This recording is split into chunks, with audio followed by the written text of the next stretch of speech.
So you're 60 and you save $2.1 million. How much can you actually spend in retirement? That's exactly what we're going to answer in today's video. John and Mary had the same question. He was 60 years old and a respiratory therapist, and she was a 58-year-old nurse. They raised 2 kids who were fortunately now on their own, and they saved consistently, made some smart decisions, but they still felt uncertain. They had important questions like, when should we take Social Security? If we retire now and travel, will we run out of money later? And how do we avoid getting crushed by taxes? Hi, my name's Jeremy Finger. I'm a certified financial planner, and I've helped hundreds of families successfully retire for almost 3 decades. In this video, I'm going to walk you through the exact plan we built for John and Mary so you can see exactly how a real retirement strategy turns your savings into a clear, confident income plan that you can actually live on, and one that adjusts as life changes along the way. Here's where John and Mary stood. John had $1.3 million in his 401k, Mary $400,000 in hers, $250,000 in a joint brokerage account, and $150,000 in savings. That's $2.1 million total. As you can see, a big number doesn't automatically mean a confident retirement. But here's what did matter to them. They weren't focused on leaving a big inheritance. They wanted to use their money to live well, make memories, and maybe gift money to the kids when they could see them actually use it. When they got really clear on what they wanted, it shaped everything in their plan. First, we talked about their lifestyle. They didn't want to delay their joy. They wanted to travel to Italy, national parks, maybe even own a cabin in the woods. They were ready to enjoy life, but they were scared to overspend, scared they would run out of money if they spent too much too soon. That's when I introduced something called the retirement spending smile. In your 60s, you're active and spending more. In your 70s, things tend to slow down, spending levels off. But in your 80s, your health and mobility starts to slow down, and you tend to spend less. Most retirement plans ignore this, and they assume that you're going to be spending the same amount of money each year with a little inflation adjustment along the way. But that's not reality. That's not how life actually works. This is how retirement spending actually looks. If you're not careful, you can underspend in the beginning of retirement when you really need it, and you can have too much income towards the end when you really don't need it. So what we did was we modeled in their plan how to reflect how life really unfolds. What we did is we front-loaded their spending to support their travel and their experiences now, and then tapered their income off later when they didn't need it. When John saw this, he looked at Mary and said, "So we can do the things we've been dreaming about?" And, of course, that answer is yes, because they planned for it. Now, a lot of retirement plans rely on what's called Monte Carlo simulations. And those success rates, you've probably seen them, 85 or 90%. But what do those numbers even mean? They don't show you how your plan might succeed or fail. It's just the odds in 1,000 simulations. But the real solution is far more practical and reassuring, and it's called the guardrail system. And it gives you clear signals on when you need to make adjustments. Now, we're going to talk more about that in a bit later in the video. If this is already sounding familiar, but you still feel uncertain, I invite you to watch my free training video called the Riverbend Bridge Method. It's the same process we use to help John and Mary and hundreds of others turn their savings into a clear, confident retirement plan. The link's below, but let's keep going because the next step we gave John and Mary helped them have even more peace of mind. Before we touched on Social Security, we had to address something else, healthcare. John and Mary were retiring before 65. That meant no Medicare yet. So we had a gap to plan for. We walked through their options, their COBRA options with their employers, ACA marketplace plans, and bridge the gap strategies using their savings. More importantly, we showed them how to budget those premiums without wrecking their long-term plan.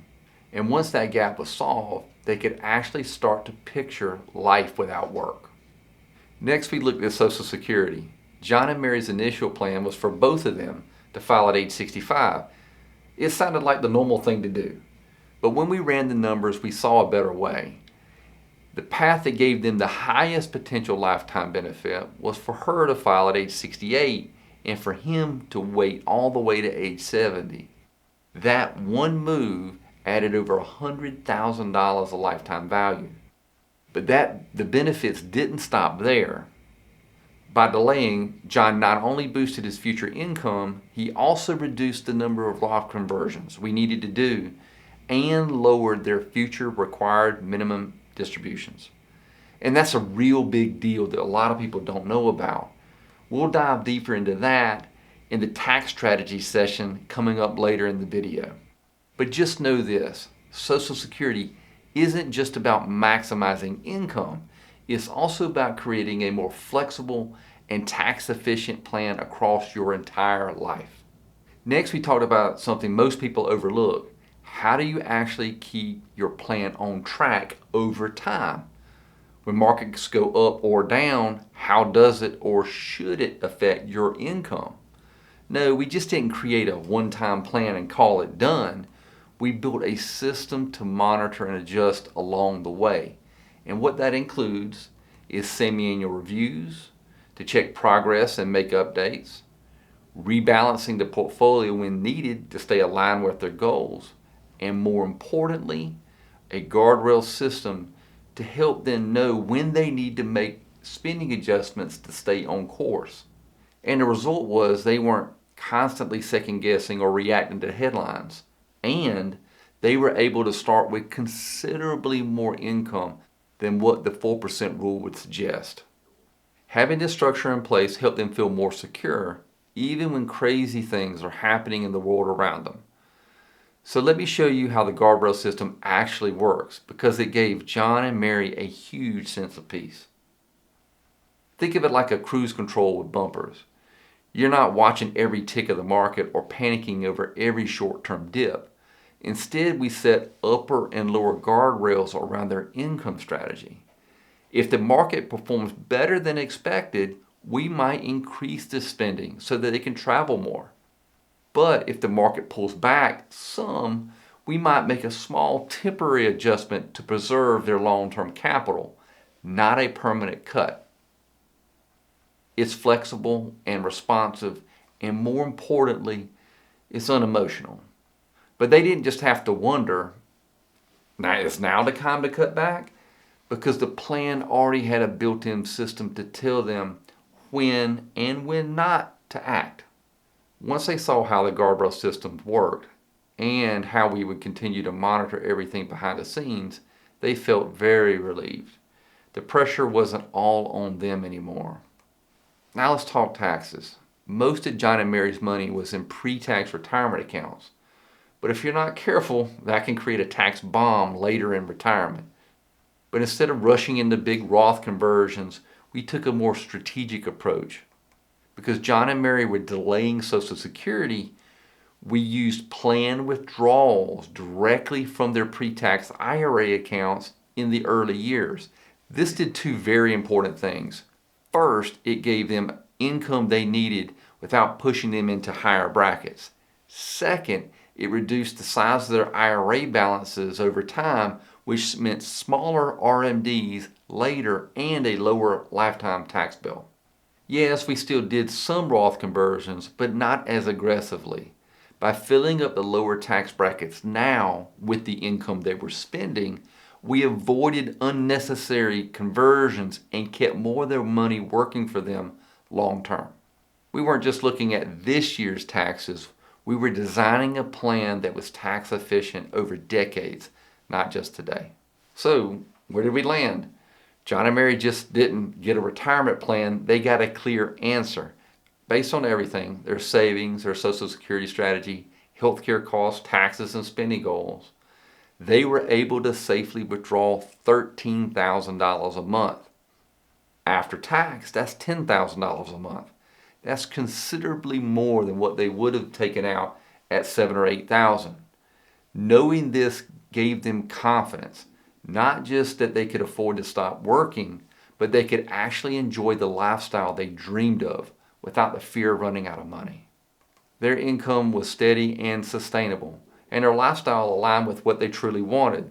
Their taxes minimized with smart tax planning, and that plan was flexible with whatever life threw their way. That's the power of having a real retirement plan built around your life, not just your numbers.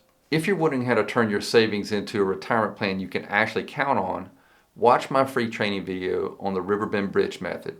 It's the exact framework we use to help families coordinate income, investments, and taxes, avoid costly Medicare and withdrawal mistakes, and build a plan that's flexible, sustainable, and built to last. Click the link in the description below to watch the training, and you can see what real retirement strategy actually looks like.